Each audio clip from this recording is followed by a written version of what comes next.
About 2 years ago, this coming December, I took 2 medications that my doctor had prescribed.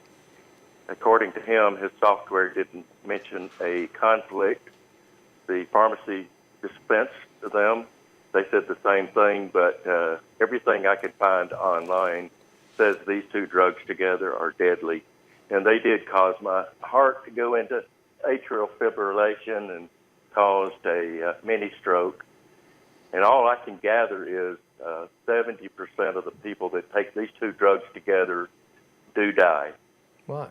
The 30% that survive continue to have symptoms the rest of their lives.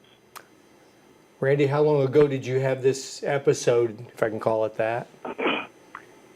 22 months ago. 22 months ago. I hope you're doing a little bit better now. You sound fine, but you're still dealing with issues there. We appreciate your call, Randy. That's one I've not heard of before. Have you dealt with medical issues like that before? And both of you can answer this, but Chip, what's your thoughts on what he asked?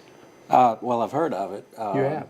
I don't do, that type of law per se. However, we have people come in with similar type of injuries. And the key thing, he said he's 22 months out from that, just like the last caller who was closing in on 2 years. 2-year statute of limitations for medical malpractice. So, he needs to get to an attorney as soon as possible to have them evaluate what exactly is going on here.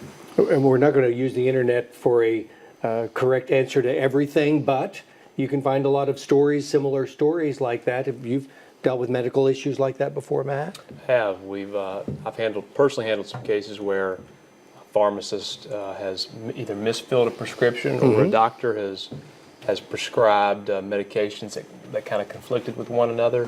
But those cases, they take time to investigate because you really need to get experts on board. And again, it goes back to the very first thing we talked about today. It makes it very difficult for an attorney to do the thorough investigation that he or she needs to do when you've only got 2 months left up on the statute of limitations. So, Randy, you need to take quick action to speak to a lawyer.